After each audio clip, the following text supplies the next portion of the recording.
Alors, on va passer à la suite immédiatement avec Anna Bonalume, que je présente rapidement. Elle est docteure en philosophie de l'École normale supérieure. Elle a également participé à des projets de théâtre, notamment à Milan, et elle est actuellement journaliste en France et en Italie. Sa thèse de doctorat, dirigée par Marc Crépon et soutenue en 2018, s'intitule « Effet, interprétation, croyance, communauté. Aspect pragmatiste de la philosophie de Nietzsche à la lumière de Peirce ». Et parmi ses publications académiques, mentionnons ces 2 articles coécrits pour la revue Méta, autour des conférences de Nietzsche sur l'avenir de nos établissements d'enseignement en 2015 et Ontologie du conflit en 2017. Anna Bonalume a également organisé plusieurs événements scientifiques au Columbia Global Center de Paris, dont la journée d'études consacrée à l'Europe face au populisme en 2017, ainsi que le colloque sur l'énigme Nietzsche en 2018. Et avec elle, nous allons à présent nous demander s'il est possible de penser un horizon éthique avec Nietzsche, chez Nietzsche, dans la continuité donc de ce qui vient d'être dit. Anna, je vous laisse la parole.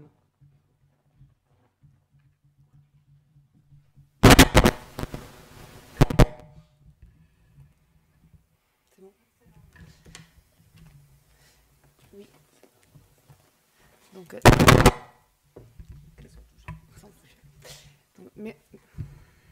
merci beaucoup pour cette présentation. Merci David et Ondine pour avoir organisé ces colloques et pour m'avoir invité.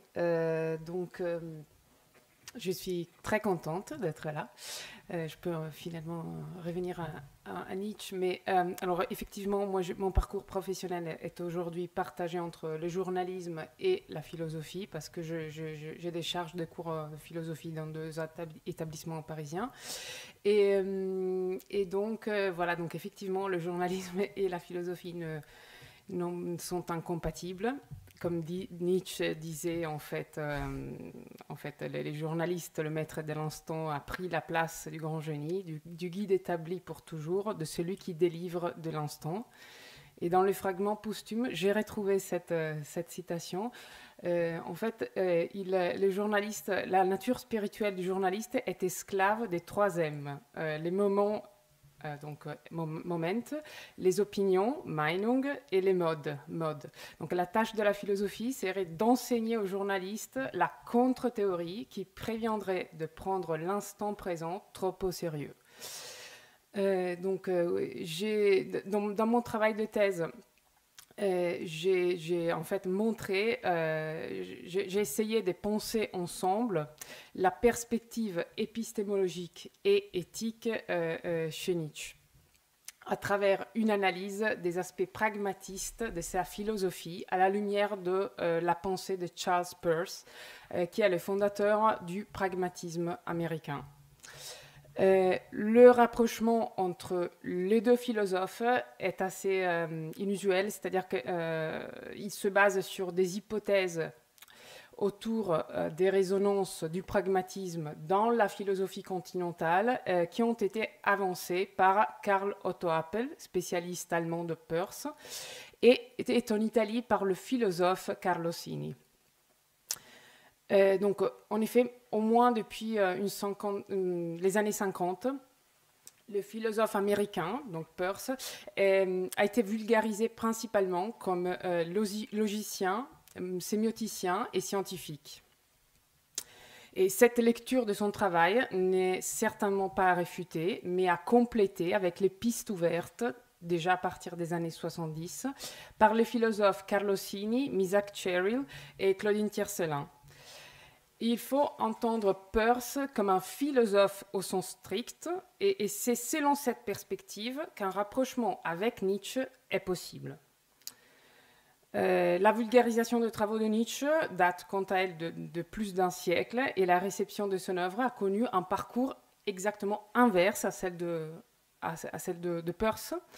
Le philosophe allemand a d'abord été lu comme philosophe prônant une certaine forme de biologisme, puis comme philosophe poète, en France notamment, et philosophe prophète. Enfin, à partir des années 50, en particulier de l'exégèse, grâce à l'exégèse de Walter Kaufmann, nombreuses ont été les lectures qui ont fait de Nietzsche un philosophe néo-kantien et qui ont souligné son intérêt pour les sciences. Et nous pensons notamment aux lectures de Babette Babich, Maud Marie Clark, Brian Leiter, Joseph Simon et Michael Green. Ces critiques de Nietzsche permettent d'opérer un renversement dans la lecture classique de Nietzsche et accompagnés par les critiques de la Nietzsche Renaissance française et italienne, déterminent les conditions pour une comparaison possible avec Peirce. Donc, grâce à ces détours par le pragmatisme, il est possible, je pense, je vais essayer de le montrer, de mieux comprendre dans quelle mesure un horizon éthique est possible chez Nietzsche. Donc, ni Peirce ni Nietzsche ont jamais consacré un ouvrage à la question éthique, ni considéré l'éthique en tant que discipline autonome. En revanche, les deux philosophes contemporains, parce que Peirce est né en 1839 et Nietzsche en 1844, partagent une tentative de critique radicale à l'égard du dogmatisme métaphysique, du dualisme ontologique, de la séparation entre connaissance et réalité, entre théorie et pratique. Et à partir de ces critiques, on trouvera, en fait, j'ai montré dans ma thèse que cette critique, disons, produit des conséquences éthiques. Donc, c'est à partir d'un certain regard épistémologique sur la question de la connaissance qu'en fait, chez Nietzsche, on peut retrouver des conséquences éthiques selon une perspective pragmatiste. Donc, les deux philosophes critiquent la métaphysique cartésienne et kantienne, et surtout, ils exercent un travail parallèle de déconstruction des concepts d'intuition, le concept des certitudes immédiates, de la loi de la causalité et des superstitions ontologiques millénaires du sujet, de l'objet, de la chose en soi. Les deux philosophes, donc,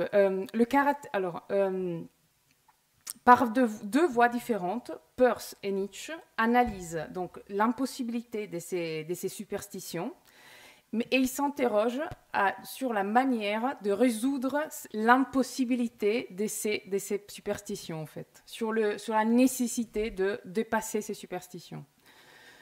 Donc, pour Peirce, d'un point de vue épistémologique, pour Peirce, toute pensée est un signe. Pour Nietzsche, toute pensée est une interprétation. Donc, le caractère inférentiel et perspectiviste de notre connaissance est lié au concept d'effet. Et ceci chez Peirce et chez Nietzsche. Je vais le montrer. Par les concepts d'effet, c'est le domaine de l'action qui revient protagoniste dans les deux philosophies. Dans ces contextes, il est alors possible de penser avec Peirce la vérité comme un processus in a long run, sur le long terme, un processus infini, un processus inférentiel et un processus de recherche publique détenu par la communauté des chercheurs. De la même manière, pour Nietzsche, l'horizon herméneutique de la connaissance possède le même caractère continu, processuel, fallibiliste et expérimental. Je vais montrer donc comment la centralité du concept pragmatiste des faits, celui de la sphère pratique et de la question de la communauté sont présents chez Nietzsche et dans quelle mesure ces idées présentent un caractère éthique. Donc d'abord, je commence peut-être par une introduction de Peirce et par son idée clé, par l'idée clé de sa philosophie. Et se trouve dans l'article « How to make our ideas clear » et c'est comment rendre claires nos idées. Un article qui avec The Fixation of Belief, la fixation de la croyance, c'est le texte fondateur de la doctrine pragmatiste. En fait, c'est dans cet article même qu'on retrouve la maxime pragmatique pour la première fois. C'est la règle qui résume l'essence de la méthode pragmatiste. Le texte répond à la nécessité de mettre fin aux disputes par une maxime qui permette de résumer les éléments fondamentaux d'une méthode logique. Donc, le but du texte, plus généralement, est d'avancer une règle qui rende possible l'éclaircissement de nos idées. Donc, une méthode qui permette d'élucider la signification de concepts. Peirce distingue 3 critères de clarté des notions qui sont apparus dans l'histoire de la philosophie. Le premier est le critère scolastique de l'autorité. Le deuxième, le critère cartésien de l'observation de soi ou introspection. Et le troisième, le critère logico-formel de Leibniz. Pour Peirce, les 3 principes formulés par le philosophe moderne ne sont plus suffisants et ne satisfont pas les nécessités logiques que Peirce même poursuit. Donc, dans la pensée, pour Peirce, toute différence entre signification est d'abord une différence pratique. Peirce s'exprime de façon très explicite. Nous atteignons, je cite, donc c'est les collected papers, c'est l'ensemble de... Alors Nietzsche comme Peirce, petite parenthèse, Nietzsche comme Peirce n'ont jamais, ont utilisé une manière d'écrire souvent fragmentaire. Donc Peirce n'a jamais publié un livre, un ouvrage en fait, a toujours publié des articles. Et ces articles sont en train d'être traduits encore aujourd'hui en France et en fait, l'ensemble de l'œuvre de Peirce n'est pas encore disponible en fait. Donc c'est un travail en cours, toujours en cours. Et tandis que voilà, Nietzsche, et évidemment, on le sait bien, il a écrit souvent par aphorisme. Donc c'est vrai que l'idée de retrouver une unité ou une cohérence dans leur parcours est toujours une aventure. Donc, je cite donc la différence, à propos de la différence pratique, je cite Peirce, « Nous atteignons ainsi le tangible et le pratique comme racine de toute distinction réelle de pensée, si subtile qu'elle puisse être. Il n'y a pas de distinction de signification assez fine pour ne pouvoir produire une différence dans la pratique. » Donc, la clarté d'une chose consiste dans les effets sensibles conçus des choses. Fin de citation. Notre idée de quelque chose, pour Peirce, est l'idée de ces effets sensibles. Je cite, « S'imaginer qu'on en a d'autres, c'est abuser et prendre une simple sensation accompagnant la pensée pour une partie de la pensée elle-même. » À partir de ces considérations, Peirce parvient à la formulation de la règle pour obtenir la clarté de la compréhension. Cette clarté est exprimée par la maxime pragmatique, je cite, « Considérer les effets pouvant être conçus comme ayant des incidences pratiques que nous concevons qu'à l'objet de notre conception. Alors, notre conception de ces effets constitue la totalité de notre conception de l'objet. » Il y a une autre formulation qui est peut-être un peu plus claire, c'est considérer, il y a les deux versions, en fait, les deux proposées par Peirce, considérer quels sont les effets pratiques que nous pensons pouvoir être produits par l'objet de notre conception. La conception de tous ces effets est la conception complète de l'objet. Donc, la vraie nouveauté du pragmatisme peircien est l'emploi du concept d'effet. Donc, qu'est-ce qu'est la pratique ? La dimension pratique chez Peirce consiste dans les effets pratiques et concevables provoqués par nos idées. Toute différence théorique s'exprime d'abord comme différence pratique. Cette différence s'opère à travers les effets produits par la mise en acte d'une conception. Donc, à partir des idées d'action et d'effet, Peirce construit une théorie où la signification d'un concept n'est plus seulement intellectuelle, mais s'explique par une certaine façon d'agir. Le philosophe cherche à dissoudre les disputes les plus arbitraires et éloignées de nos préoccupations à travers la fixation d'une signification obtenue par l'observation, la description des effets de nos habitudes d'action. C'est habit of action, c'est un concept persien. En fait, c'est l'expression, je ne vais pas parler de ça davantage, mais l'habitus d'action est la forme même de la croyance. Je vais peut-être dire quelque chose de plus après. Mais pour Peirce, toute la pensée est un signe. Et ces signes proviennent du devenir d'inférence sur le devenir d'inférence logique produisant des croyances. Donc, dont la stabilité est assurée par notre praxis, c'est-à-dire en observant les effets de nos actions ou de notre readiness to act. Donc notre être prêt à faire quelque chose, le fait d'être prêt à faire quelque chose. Mais, et c'est un autre concept clé de Peirce. Mais le point essentiel de cette conception est que la signification d'une idée ne se détermine pas par une action singulière et définie, mais par rapport aux effets de toutes les actions possibles, selon une condition générale et universelle. Donc il s'agit alors pour la connaissance et l'évaluation de la possibilité de l'actualité des effets de la croyance. Donc, chez Nietzsche, nous pouvons affirmer que le caractère fondamental du perspectivisme, donc après avoir vu ce que comporte le pragmatisme persien, et le caractère fondamental du perspectivisme nietzschéen est sa capacité d'imprimer au devenir le caractère de l'être, je cite. Donc, c'est-à-dire qu'il faut penser cette impression ou attribution comme l'événement de la signification du monde, l'être de la puissance. C'est dans cette imprimé, cette impression, qu'il faut chercher le secret de la perspective. La perspective incarne un moyen de l'agir. Donc, l'action est tout, affirme Nietzsche.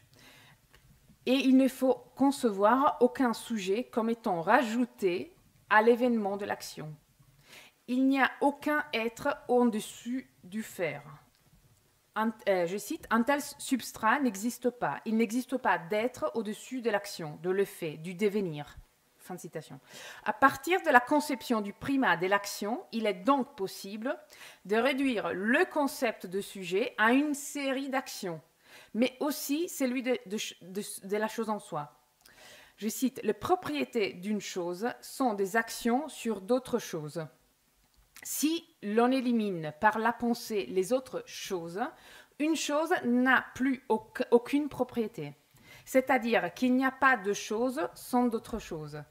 C'est-à-dire qu'il n'y a pas de chose en soi. Pour cette raison, comme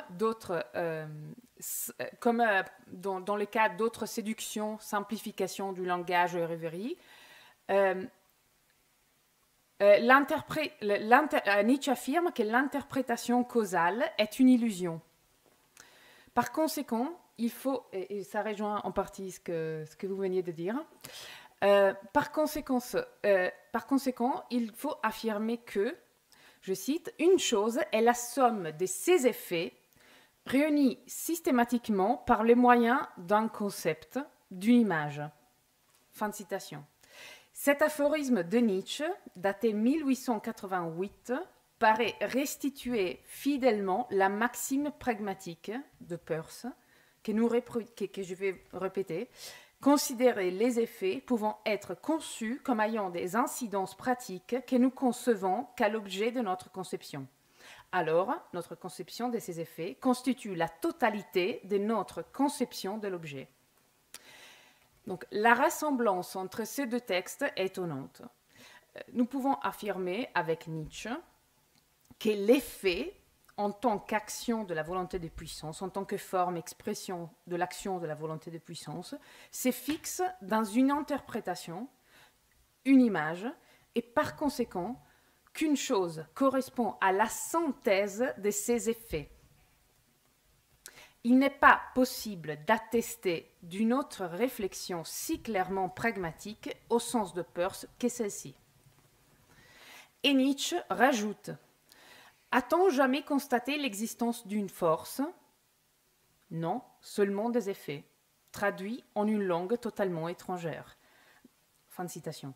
Dans un concept, donc dans une langue étrangère, dans un concept. Pourtant, la métaphysique a régné le caractère pragmatique de la connaissance que nous venons de souligner. Par fixation, par exemple, par la fixation, entre autres, du concept de chose en soi. Donc, en outre, elle a déterminé des causes stables, puisque, je cite, « la régularité dans la succession nous a gâtés à tel point que nous ne nous étonnons pas de ce qu'elle a d'étonnant. » Fin de citation. Nietzsche poursuit cet aphorisme en affirmant: « Quand je pense aux muscles, indépendamment de ses effets, je le nie. En somme, un événement n'est ni causé ni causatif. La cause est un pouvoir de produire des effets, inventés après coup pour ce qui s'est passé. » Et ici, on est au cœur du pragmatisme nietzschéen. Le prétendu instinct de causalité n'est que la peur de l'inhabituel et la tentative d'y découvrir quelque chose de plus connu. Une quête non de cause, mais de connu. Donc, l'impulsion à saisir des causes et un lien de causalité s'est tellement implantée en nous qu'elle s'est stabilisée en une croyance. L'une des plus anciennes, celle de la cause, c'est la cause qui permet de justifier un concept. De ces chefs, nous n'interprétons plus l'action comme un événement, mais comme un être, comme propriété, une propriété causale. Nous avons ainsi nié le côté pragmatique de la connaissance, aussi bien que la nature de phénomènes comme production de faits. Mais les parties que je citais de Nietzsche se retrouvent dans le fragment posthume, et il y a un fragment posthume qui est contemporain de la publication de La naissance de la tragédie. Et donc, on peut voir aussi que le questionnement pragmatiste de Nietzsche est présent dès le début de sa carrière philosophique. Nietzsche affirme: la vie a besoin d'illusions, c'est-à-dire de non-vérités qui sont tenues pour des vérités. Il faut certes qu'on le croie vrai, mais ensuite, l'illusion suffit. C'est-à-dire que les vérités se démontrent par leurs effets, non par des preuves logiques. Par la preuve de la force. Le vrai et l'efficace ont une valeur identique. Donc nous venons de voir donc, que la question de l'effet est centrale. Bon, j'ai développé ça dans ma thèse, là on a juste évoqué certains éléments. Au cours de l'été de 1887, Nietzsche continue cette réflexion pragmatiste et s'interroge sur la vraie genèse des concepts. Et il écrit, je cite, « Celle-ci provient de la sphère pratique, de la sphère de l'utilité, et tient précisément de là sa foi rigoureuse. On périt si l'on ne conclut pas conformément à cette raison, mais ce qu'elle affirme n'est pas prouvé pour autant. » Fin de citation. Nietzsche confirme la nécessité de penser aux concepts à partir de leur genèse pratique, c'est-à-dire de la sphère de l'efficacité empirique. Le plan de sa philosophie se dessine clairement comme une tentative de restituer une sorte de priorité gnoséologique à l'effet. L'effet est la référence pragmatique de notre connaissance. Pour voir à quel point en fait, la question des effets est centrale, il faut reprendre en fait, une influence commune, enfin une inspiration commune de Peirce et de Nietzsche. L'idée en fait, qu'une chose corresponde à la somme de ses effets n'est pas isolée. En fait, elle apparaît donc dans dans plusieurs fragments posthumes. Et en 1888, cette conception est affirmée par Nietzsche à plusieurs reprises dans différents contextes. L'expression la plus marquante de la centralité des effets est certainement représentée par la phrase tirée de l'évangile de Matthieu, « C'est à leurs fruits que vous les reconnaîtrez ». Il s'agit de la phrase prononcée par Jésus dans le fameux sermon de la montagne, où il explique que la différence entre de vrais et de faux prophètes s'observe par les effets de ce qu'ils disent et de ce qu'ils font. Peirce reprend cette référence évangélique. Je cite les Collected Papers. Tous les pragmatistes s'accorderont en outre sur le fait que leur méthode de détermination de la signification de mots et de concepts n'est rien d'autre que la méthode expérimentale par laquelle toutes les sciences réussies, parmi lesquelles aucune personne raisonnable ne comprendrait la métaphysique, ont atteint le degré de certitude qui leur est propre aujourd'hui. Cette méthode expérimentale n'étant elle-même rien d'autre qu'une application particulière d'une règle logique plus ancienne. Il cite Peirce, « Vous le reconnaîtrez alors à leurs fruits ». Fin de citation. La référence à cette maxime du Nouveau Testament déploie tous les sens de la nécessité pragmatique de partir des résultats, des produits du travail, de la connaissance. De plus, elle servira d'inspiration pour l'idée peircienne de l'importance du facteur social pour la logique. Dans le contexte d'une discussion sur la maxime pragmatique, Peirce affirme, je cite, « On a dit que c'était un principe sceptique et matérialiste, mais ce n'est qu'une application du seul principe de logique. Vous les connaîtrez par leurs fruits. Nous devons certainement nous garder de comprendre cette règle dans un sens trop individualiste. Donc, leur fruit est collectif. » Fin de citation. Donc, c'est à leurs fruits que vous les reconnaîtrez. Nietzsche nomme cette maxime la preuve par l'efficacité. Il s'agit alors d'une preuve épistémologique de la vérité. La vérité peut être confirmée par son efficacité pratique, c'est-à-dire à travers ses effets. Pour Nietzsche, les prêtres n'ont pas su se tenir à cette seule preuve, comme preuve de la vérité, mais l'ont chargée de signification morale. Ils lui ont attribué un contenu moral. Je cite.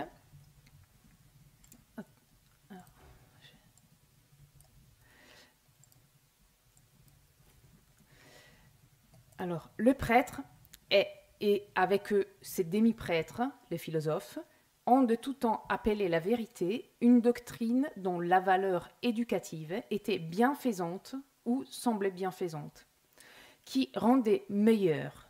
Il ressemble en cela à un guérisseur ou thaumaturge sorti du peuple. C'est à leurs fruits que vous les reconnaîtrez, à savoir nos vérités. C'est les raisonnements de prêtres jusqu'à maintenant encore. Ils ont eux-mêmes assez funestement gaspillé leur subtilité à donner à la preuve par l'efficacité ou par le fruit le premier rôle, et même les seuls, parmi toutes les autres formes de preuve. Ce qui rend bon doit être bon, ce qui est bon ne peut mentir. C'est ainsi qu'il conclut impitoyablement. Ce qui porte de bons fruits, cela doit par conséquent être vrai. Il n'y a pas d'autre critère de la vérité. Fin de citation. Et c'est un fragment posthume de 1888. La maxime, enfin dépouillée après plusieurs siècles de toute interprétation ecclésiastique, représente un possible référent essentiel du perspectivisme nietzschéen. L'expression d'un perspectivisme fondé sur les effets, sur l'efficacité d'une action définie à partir de ses effets. L'efficacité des effets et les effets eux-mêmes n'ont pas de valeur intrinsèque, c'est-à-dire n'ont pas de valeur déterminée. Ils ne sont ni bons ni mauvais. Ils ne répondent à aucune hiérarchie préétablie. Donc, dans le cadre du perspectivisme nietzschéen, l'efficacité des effets est déterminée ponctuellement, contextualisée de façon gnoséologique, évaluée toujours à nouveau a posteriori. Donc elle est relative aux besoins de l'interprétant, l'individu ou la communauté. Le philosophe et le prêtre n'ont pas su se contenter d'attribuer à cette subtile stratégie la preuve par l'efficacité, le seul critère de la vérité. Ils ont prétendu entendre cette preuve en un sens moral. La vérité est alors considérée comme une doctrine éducative. Est vrai ce qui rend meilleur, ce qui est bon, c'est-à-dire ce qui produit de bons résultats. Il s'agit d'un critère chrétien, c'est-à-dire religieux, psychologique et moral. Je cite les fragments posthumes. Sur la psychologie de Saint Paul, et c'est le titre du fragment, le fait est la mort de Jésus. Reste à l'interpréter. Preuve par l'efficacité. C'est-à-dire une pensée est prouvée par ses effets. C'est à ses fruits qu'on la reconnaît, comme dit naïvement la Bible. Ce qui enthousiasme doit être vrai. C'est pourquoi l'inverse du son doit être vrai. Par conséquent, la vérité est justifiée seulement en tant que facteur moral, facteur d'amélioration de l'homme, et la croyance en la morale se fonde pour Nietzsche sur cette maxime. C'est à leur fruit qu'on le reconnaîtra. La vérité est vérité puisqu'elle rend les hommes meilleurs. Le processus se poursuit. Mettre tous les biens sur les comptes du succès de la vérité. C'est la preuve par l'efficacité, le bonheur, la satisfaction, le bien-être de la communauté et l'individu sont désormais compris comme conséquence de la croyance ou la morale. Inversement, un échec doit être attribué au manque de foi. La foi chrétienne se fonde sur le succès moral de la vérité. L'efficacité de la vérité se mesure à la quantité de bonheur et de bien-être qu'elle apporte aux individus ou aux communautés. Donc, nous venons de voir que le concept d'effet et la sphère pratique sont centrales dans la philosophie de Peirce et de Nietzsche. Il y a un autre élément qui est central, qui est important chez Peirce, et qui est un élément éthique, qui est la question de la communauté. Et c'est le deuxième et dernier élément que je souhaite vous décrire comme élément éthique et qui est partagé, je crois, par Nietzsche, et qui est un élément qui est repris par Nietzsche. Donc, à partir de 1890, Peirce discute les trois principes éthiques qui doivent pouvoir guider tout raisonnement logique. Il s'agit de la foi, de l'espoir et de la charité. Ce sont trois principes qui sont repris, comme il le déclare lui-même, de Saint Paul, et en particulier de la première lettre de Saint Paul apôtre aux Corinthiens, où il affirme « Ce qui demeure aujourd'hui, c'est la foi, l'espérance et la charité. Mais la plus grande des trois, c'est la charité. » Pour qu'un choix ou une inférence soit logique, pour Peirce, il faut penser ces choix à partir d'une identification de l'éthique, de la pensée et de la communauté. Nos actes doivent être soutenus par la foi dans le fait que la vérité émergera et servira la communauté. La communauté de Peirce n'a pas de frontières concrètes, il s'agit plutôt d'une communauté idéale, indéterminée, d'un principe régulateur. La logique, pour Peirce, demande que nos intérêts correspondent à ceux d'une communauté, je cite, communauté illimitée, an unlimited community. Ceci signifie que la logique, je cite, la logique exige inexorablement que nos intérêts ne soient pas limités. L'idée qui est à la base de cette assertion éthique, à savoir la nécessité de penser en termes communautaires, n'est rien d'autre qu'une nécessité de la logique, qui s'impose comme une nécessité vitale. Une nécessité due à la nature, je cite, diaphane, c'est-à-dire sémiotique de l'homme, et de la recherche philosophique, de la recherche entendue in a long run, sur le long terme. La signification de l'homme signe et du monde appartiennent alors aux inférences de la communauté dans un processus qui étend son étape finale, la vérité, à l'infini. L'existence et les opinions privées de l'homme n'ont alors aucun sens, si prises séparément des autres hommes.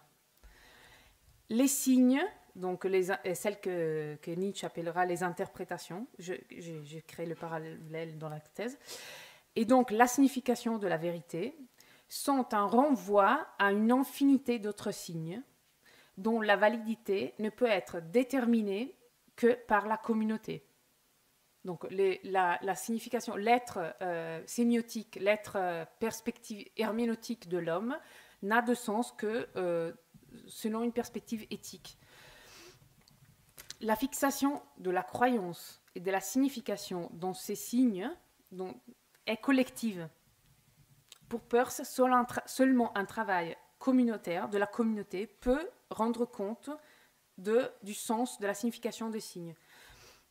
Cette nouvelle éthique, que nous pourrions appeler logique sociale, se fonde sur 3 sentiments, les 3 sentiments pauliniens que nous venons d'évoquer, foi, espoir et charité. Je ne vais pas pouvoir détailler tout ça, mais comme nous l'avons vu précédemment, il s'agit d'affirmer que nous ne pouvons pas limiter nos intérêts à notre situation actuelle, ni à notre propre destin personnel. Ni les solipsismes en tant qu'attitude philosophique, ni l'égoïsme en tant que comportement éthique n'ont une place dans la logique des probabilités. La logique qui est la logique de Peirce. Peirce insiste sur le principe éthique et social de la logique. Pour penser logiquement, l'idée de communauté est nécessaire. Il faut reconnaître le caractère indéniablement collectif de la recherche philosophique. Parce que, en fait, ce qui se passe chez Peirce, c'est que la vérité, en fait, la connaissance de la vérité est un processus in a long run, c'est-à-dire sur le long terme. Et c'est la communauté des chercheurs qui va faire émerger la connaissance de la vérité. Donc, il faut avoir confiance, foi, dans le fait que la communauté des chercheurs permettra de faire émerger l'idée de la vérité, l'idée de la réalité qui correspond à l'idée de la vérité. Donc, Peirce, comme nous l'avons vu, la forme et la voie collective du savoir sont la nature même de la recherche, de l'inquiry.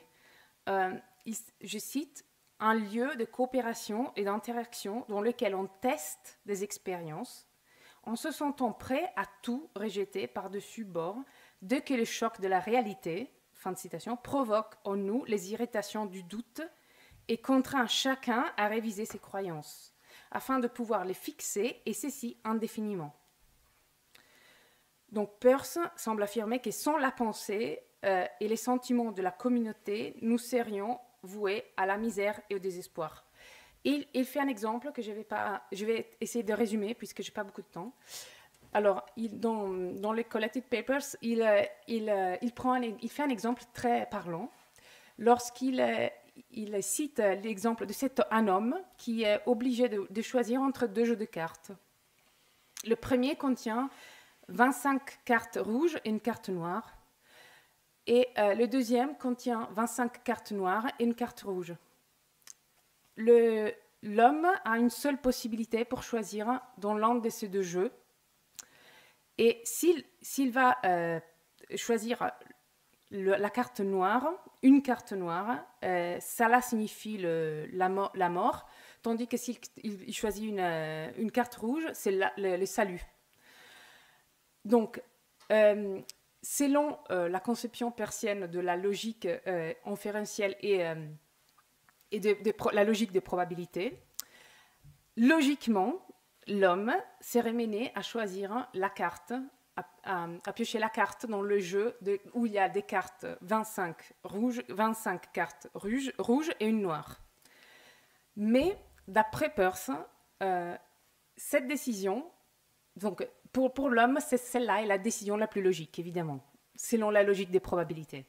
Sauf que la logique de la probabilité se fonde sur un nombre étendue de cas. C'est-à-dire que si l'homme pioche une carte et cette carte s'avère être une carte noire, sa logique, en fait, ne l'a pas aidé en rien. C'est-à-dire que sa logique n'a pas de sens.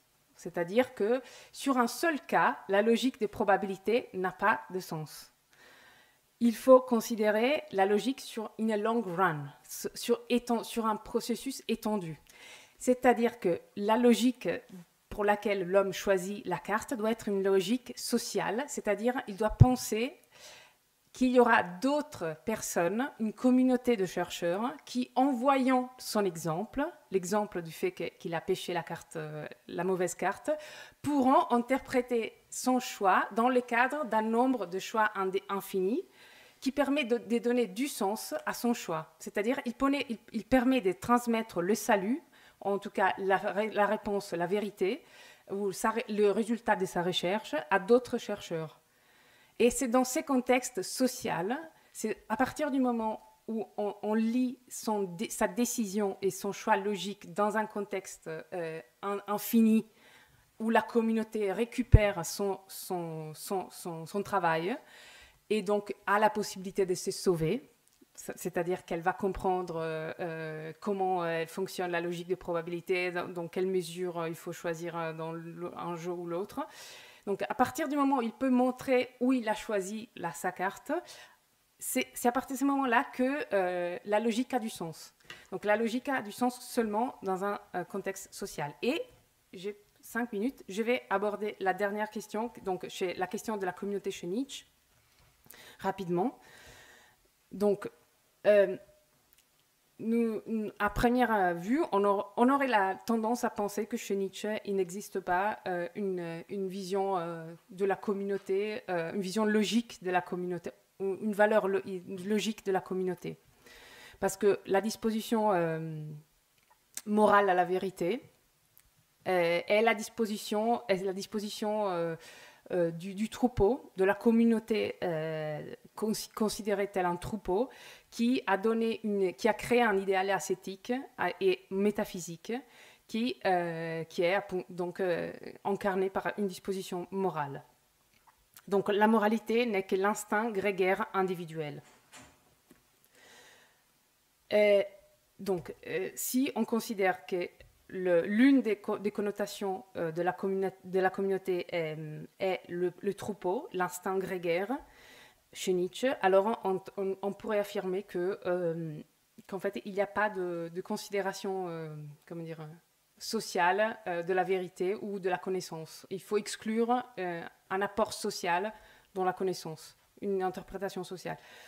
Mais, et j'arrive à la fin, pour comprendre l'évolution des réflexions de Nietzsche sur la dimension sociale de la connaissance, et donc l'idée de la communauté, il est utile de se pencher sur les œuvres de la maturité, donc Homo anthrope humain, Le Gai Savoir et Zarathustra.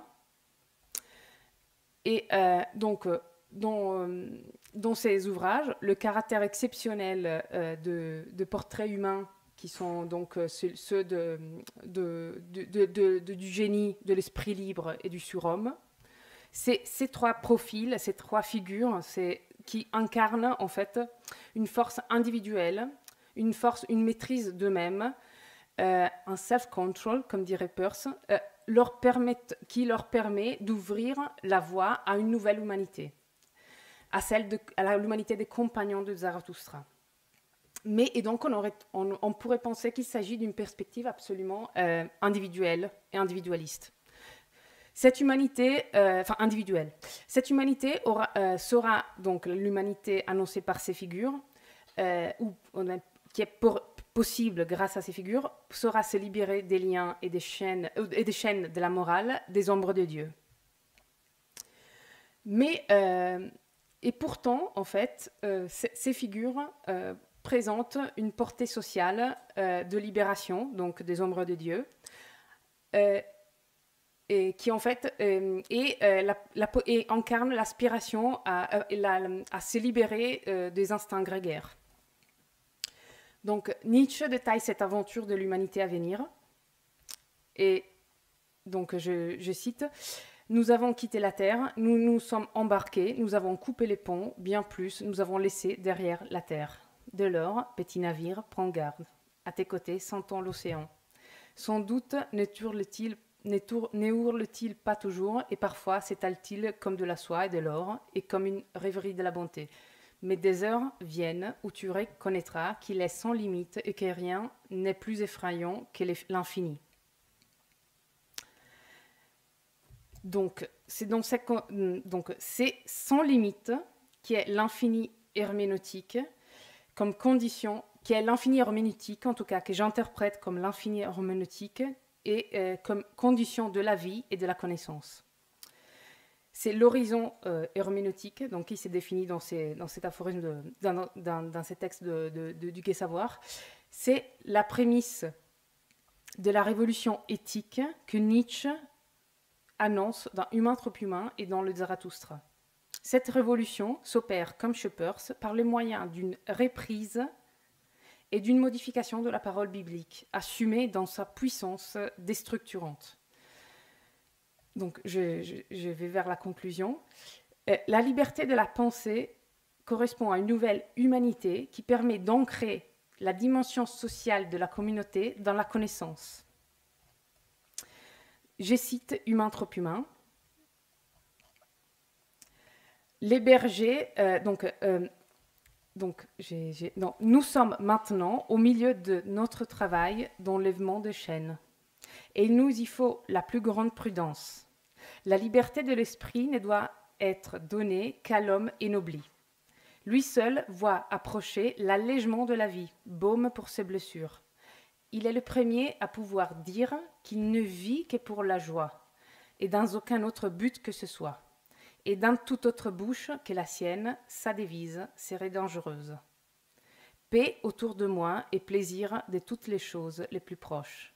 Cette devise, pour quelques isolés, lui rappelle une grande et touchante parole, parfois, d'autrefois, qui fut dite pour tous, et qui est restée au-dessus de l'humanité tout entière, en devise et emblème capable de causer la perte de quiconque honorne prématurément sa bannière, qui causèrent la perte du christianisme. Le temps n'est pas encore venu, semble-t-il, où il sera permis à tous les hommes de connaître le sort de ces bergers, qui virent les ciels s'illuminer sur leurs têtes et entendirent cette parole. Paix sur la terre et plaisir entre eux aux hommes. C'est toujours le temps des individus isolés. Donc, les bergers sont les esprits libres qui ont su inaugurer la possibilité de l'émancipation gnoséologique. Cet appel à une communauté d'hommes vivant en paix et prenant plaisir les uns des autres est repris plus tard dans le Gai Savoir et les Zarathustra.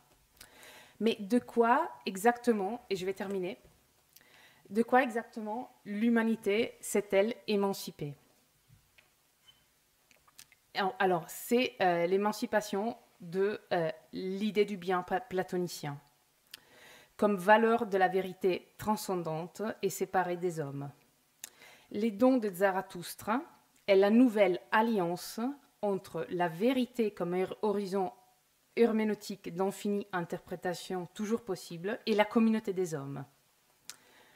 Les soleils, donc l'idée du bien, déclinent dans la mer et alors tous les pêcheurs pourront ramer avec une rame d'or. Tout homme participe à la connaissance avec son travail herméneutique, avec sa rame. Je cite ainsi parlait Zarathustra. Car une fois encore, je veux aller auprès des hommes, je veux décliner parmi eux. En mourant, je veux leur offrir le plus riche de mes dons. J'ai appris cela du soleil. Quand il descend, lui qui déborde de richesses, alors il déverse l'or dans la mer, à profusion, inépuisable, de sorte que le pêcheur, le plus pauvre, même, rame avec une rame d'or. Voilà ce que je vis un jour et je ne me laissais pas de verser des larmes tout en regardant. Pareil au soleil, Zarathustra aussi veut décliner. Les voilà assis ici et il attend entouré de vieilles tables brisées et de nouvelles, à demi écrites. Donc pour moi, ça, c'est l'image claire, en fait, du renversement du platonisme, qui ne peut plus être pensé sans le renversement du christianisme et qui doit en fait annoncer une nouvelle ère, une nouvelle époque pour l'humanité. C'est une époque, je pense, éthique, c'est-à-dire que c'est à partir de ces moments où, à partir du moment où l'idée du bien platonicienne, les soleils se perdent dans la mer et donc tout le monde a accès à l'idée du bien, à l'idée en fait, du soleil platonicien. C'est à ces moments-là qu'il y aura une communauté de philosophes et de chercheurs qui partagent la vérité, en fait, qui partagent la connaissance. Et je pense que c'est une image de Nietzsche qu'on ne cite pas assez souvent, en fait. Et on a toujours tendance à plutôt reprendre des aspects où l'horizon, on ne voit pas souvent l'horizon, en fait, l'horizon d'une communauté future de la connaissance. Et malheureusement, je dois terminer, mais voilà. Donc je termine une phrase. Dans le monde comme énigme, qui est redevenu un énigme, les hommes peuvent développer une coopération entre pêcheurs, bergers, nouveaux chercheurs de la connaissance, je cite Nietzsche. Ils auront réalisé une paix sur la terre comme condition du plaisir entre les hommes.